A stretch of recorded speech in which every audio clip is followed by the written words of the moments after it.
So, as you know, newspapers are shrinking, broadcasting's kind of treading water, but the nonprofit sector is growing by leaps and bounds.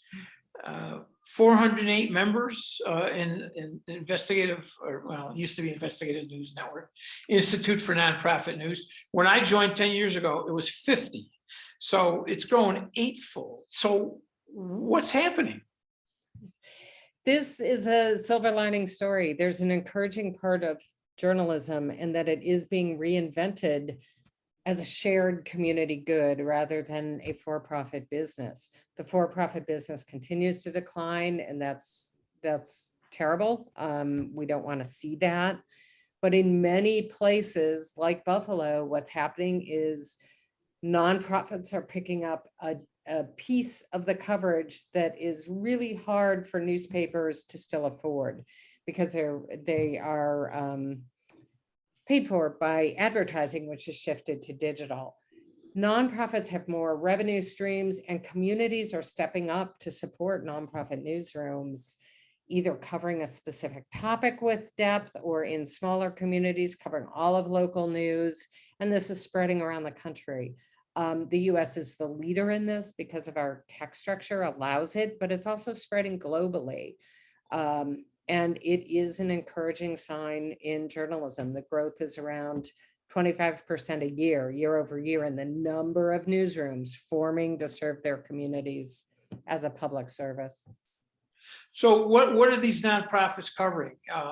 Is it local? Is it it's roughly, yeah, it's now over, it used to be a third, roughly a third local, a third state, often covering the state house and state government, and a third national or global. Now, as local news is under more pressure and more for-profits have closed, even weeklies have closed, or they've cut back their reporting, an enormous share of the newspaper reporting jobs that used to exist no longer exist. So the share that are local, that's the number of organizations that are growing, because town after town is creating something to replace news that's lost. I'm sure there's a lot of variety. Well, I know there's a lot of variety between the types of organizations that are cropping up, but give me a sense of the flavor in terms of how big they are, who's starting them, who's funding them. So I'm going to give you, on the size and how big they are, I'm going to give you like two very seemingly opposite frameworks, but they are both startling. The nonprofit newsrooms are generally small. The median size is 6 people, about the size of Investigative Post. That's right, the median for most nonprofits. So you think, oh, that's really small, but they're very concentrated. High concentration of those jobs are in journalism, 80% or more. So they're very efficient at covering the news. The second thing is, when you add them all up, here's the stunning part that was surprising even to us. All these small newsrooms, plus a few big nationals like ProPublica, others that have been around a long time, when you add them up, they now have nearly 3,000 journalists. And what that means, to give you a sense of scale, is there are more journalists in this nonprofit news network than in all of NPR and the NPR affiliate network. There are more journalists in these nonprofit newsrooms that belong to INN than Reuters fields globally. So this is a big network, and it's really reinventing reporting. The other number that goes to size is, while the individual newsrooms are small, so there are more than 400 of them now, those 400 not only serve news directly to the public, they are providing news reporting to more than 7,000 other news media. So they're really lifting up the reporting through for-profits, nonprofits. They're really reinventing, creating a new ecosystem for news as a shared resource, supported by their communities. You asked what's paying for them. It is now diverging. The funding mix for local news is a little different than the funding mix for national, but they all generally have the same core funding sources. One is philanthropy, and that's both institutional philanthropy, the Knight Foundation, others that fund journalism. A growing part of philanthropy that's funding news reporting is actually coming from organizations that might support work on battling climate change or improving the criminal justice system, and are funding journalists to just cover it independently. They all have editorial independence, but that funding is coming in. And then the greatest growth is, to me, the most exciting. It's in individual donations. That's everything from a reader who sends in $3 a month, hopefully $5 at least, to major individual donors. And individual donors are the backbone of nonprofits across the US. And that's increasingly true in news. And the reason I find that so encouraging is that says communities are stepping up to say, this is our news source, this is important, we are going to support it. And that's a big cultural change, because most of us had free news for generations. Effectively, it's supported by ads. And so that's encouraging. There is earned revenue, which is about 25% for local nonprofit news. All right, and that tends to be what, either syndication fees or events? No, it's syndication fees, not much. Most of them are providing their news free or at low rates to other news media. It comes from sponsorship and underwriting and events. Events are really a kind of journalism, if you think about it. It's a different way of presenting information and engaging the community. So how much money, what was the collective revenue of nonprofits, news nonprofits last year? It was about $500 million. 500 about 500 million is the size of the field overall in total revenue. And there again, we expect that to go up. It's growing steadily. It should hit 1 billion valuation in just a few years. And the 408 number of nonprofit newsrooms, where do you see that number going in the? We see it, our projections in looking at it, it'll go to about 600 sometime in 2025. Okay.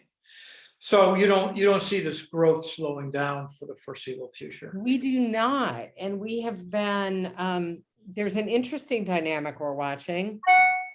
Nonprofit news has grown during 13 years that have been a bull market. So if we do go into a recession or really economic tough times, we still think this growth is going to continue, because as we look back, the tougher the times get, it may pinch what a donor can give. They may give 4,000 instead of 5,000 or something like that. But the economic pressures on newspapers in particular are so overwhelming that what happens is when there is a recession or times get tougher, they tend to shrink more, they close faster. And so there is a need for a nonprofit that also accelerates. So we do expect the growth to continue at this pace. All right, one final question. The demise of daily newspapers, and weekly papers for that matter, has created a growing void in the news ecosystem. How much of that void is presently being filled by the nonprofit sector? And looking forward, realistically, I mean, my take is that we're filling a part of the void, right? But the void is much bigger than what my 6-person newsroom is able to fill. What percentage of the void are we able to fill now? Are we filling now? And under a reasonable growth, what might that look like in 5 or 10 years? It's a really good question, and the answer is complex, I think. You are correct. The nonprofits are fulfilling a portion. They are fulfilling the type of original reporting that we tend to see as most central to democracy, just giving people the information to be involved, take part in civic life, hold officials and hold power accountable, and engage the community. I think the outsized impact of the nonprofits, though, will continue. So there are there's a long way. We are going to see continued decline of commercial and growth of nonprofits. And it's not a one-for-one trade. One goes away and this comes up, because the nonprofits, you are seeing the structural change where they're out there like your library or like a shared hospital or like a road system as a shared reporting source, and then they are distributed through many other outlets. So that very economics, I don't know that you're going to go to one newspaper. You're going to go to maybe your nonprofit news source or another trusted partner, but get that nonprofit reporting possibly in many different ways as consumer patterns keep changing. So I think they will fill an increasing part of that void. The other thing I'd say is they are innovative and experimental, and they are reinventing journalism. So when you now see journalism collaborations really pick up the level of reporting, as journalists, we used to fight tooth and nail, right? Competitive, scrappy business. You guys have all heard, you want to get the scoop. That's how journalism worked. It is flipping. It is out of the nonprofits, these collaborative models. INN was created as a consortium of investigative reporters. That very phrase is extraordinary. Investigative reporters are lone wolves, tough, smart, going after it, but you don't think of them as the holding hands and working together. Thousands of them are now holding hands and working together, and that's lifting that amount of reporting. And then for-profit journalism is also taking these new models. So collaboration and consortium are one of them.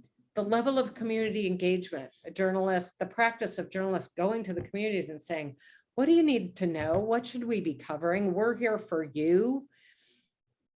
That's a big cultural change from a kind of broadcast model. We're going to tell you what's important and what you need to know.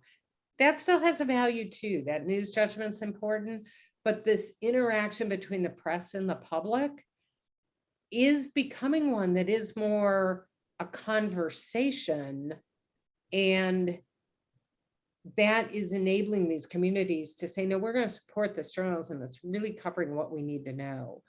And that's a reshaping of the field that I think is another place where the nonprofits have a really big impact and beyond their size. Yeah. So I think they'll continue growing, and I think they'll replace not all of journalism, but some of journalism. There will still be for-profit media, particularly in places that have strong retail or a base in real estate ads or tech, but they are going to become the core basic shared resource in a majority of communities, I believe, over the next 10 to 20 years. Sounds like you're saying nonprofits are the future. They're a big part of the future. They're a much bigger part of the future than we anticipated even a few years ago. And I do think that's promising. And I think, if you're out there as a reader, as part of the public, look for nonprofits who are doing the kind of coverage you can trust and respect. They're also very transparent. Here's where our money comes from. Here's how we spend it. Here's who backs us. Here's on our board. You know where your news is coming from when you're getting it from a nonprofit. So find one you trust, support them, volunteer, be part of it. It's kind of it's a cool thing that it's becoming part of communities in a new way.